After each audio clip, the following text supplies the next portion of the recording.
Bus നേരെ മുമ്പിലേക്ക് വന്നപ്പോൾ ജീവൻ രക്ഷപ്പെടുത്താൻ വേണ്ടി ടൂ വീലറും കൊണ്ട് ഞാൻ കുഴിയിലേക്ക് ചാടേണ്ടി വന്നു. ബസ്സിന് വഴി കൊടുക്കാൻ നമ്മൾ തയ്യാറാണ്, പക്ഷെ അത് ജീവൻ പണയം പെടുത്തിക്കൊണ്ടല്ല. ബസ്സിനെ പേടിച്ച് റോഡരികിലെ കുഴിയിലേക്ക് ചാടേണ്ട അവസ്ഥ അത് എൻ്റെ മാത്രം അനുഭവമല്ല, ഒട്ടുമിക്കവരുടെ അനുഭവം തന്നെയാണെന്ന് എനിക്ക് തോന്നുന്നത്.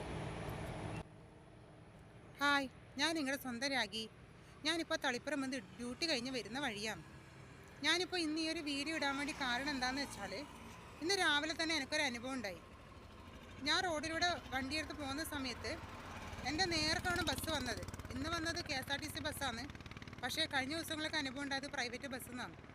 അതായത് ഒറ്റപ്പെട്ട അനുഭവമല്ല, കാരണം ഞങ്ങൾ എത്ര സൈഡ് പിടിച്ച് പോയി കഴിഞ്ഞാലും ബസ്സുകാർ നേരെ നമ്മുടെ മേത്തേക്കാണ് വരുന്നത്.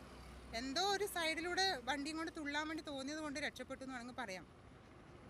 കാരണം എപ്പോഴും അങ്ങനെ ചാടാൻ പറ്റണമെന്നില്ല, കാരണം ചില സ്ഥലങ്ങളിൽ റോഡ് കുറച്ച് ഉയർന്നിട്ടാണ് ഉണ്ടാവുക. അപ്പോൾ നമുക്ക് വിചാരിച്ച പോലെ പെട്ടെന്ന് താഴേക്ക് തുള്ളാനൊന്നും പറ്റിയെന്ന് വരില്ല. എന്തോ ഭാഗ്യത്തിന് എങ്ങനെ തുള്ളി. പക്ഷേ ഇത് ഞാൻ മാത്രമല്ല, എൻ്റെ മുമ്പിൽ വേറെ ആൾക്കാരുണ്ടായിരുന്നു. അപ്പോൾ മുമ്പ് ഇതുപോലെ പോകുന്ന സമയത്ത് ഒരു ആണുങ്ങളുണ്ടായത്, അവർ നേരെ വണ്ടിയും കൊണ്ട് നേരെ താഴേക്ക് തുള്ളി അങ്ങോട്ട് രക്ഷപ്പെടുകയും ചെയ്തത്. ഇതിപ്പോൾ വലിയ വാഹനങ്ങളുടെ ഡ്രൈവർമാരോട് എനിക്ക് പറയാനുള്ളത്, നിങ്ങൾ ഓടിച്ചോ, പക്ഷേ ഈ ചെറിയ വാഹനങ്ങളിൽ പോകുന്നവരുടെ ജീവനും കൂടി നമ്മൾ ഒന്ന് വില കൽപ്പിക്കണ്ടേ? അത് നിങ്ങളുടെ ഉത്തരവാദിത്തമല്ലേ? സേവായിട്ട് വണ്ടി ഓടിക്കുക എന്നുള്ളത് നിങ്ങളുടെ ഉത്തരവാദിത്തമല്ലേ? വലിയ ബസ് തന്നെ ഓക്കെ, കുഴപ്പമില്ല, പക്ഷെ അതുപോലെ ചെറിയ വാഹനങ്ങൾക്കും സേവായിട്ട് യാത്ര ചെയ്യാൻ വേണ്ടി പറ്റണ്ടേ? അപ്പോൾ ഒന്നും നിങ്ങൾ ശ്രദ്ധിക്കണം, നമ്മളിപ്പോഴുള്ള പാവങ്ങൾക്ക് വണ്ടിയെടുത്ത് പോകേണ്ടതാണ്.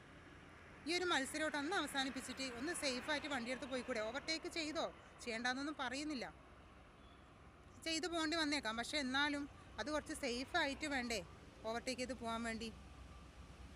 നമുക്കും തിരിച്ച് വീട്ടിലെത്തേണ്ടതല്ലേ? ഇത് എൻ്റെ അനുഭവം മാത്രമെന്ന് എനിക്ക് തോന്നുന്നില്ല, ഒട്ടുമിക്ക ആൾക്കാർക്ക് ഈ ഒരു അനുഭവം ഉണ്ടായിട്ടുണ്ടാകും തന്നെ എനിക്ക് തോന്നുന്നത്. ആരും ഒന്നും പറയുന്നില്ല എന്നേ ഉള്ളൂ. അപ്പോൾ അതുകൊണ്ട് എനിക്ക് നിങ്ങളൊരു അപേക്ഷയാണ്, ഇനിയെങ്കിലും ഞങ്ങളുടെ ജീവൻ വെച്ച് കളിക്കരുതേ.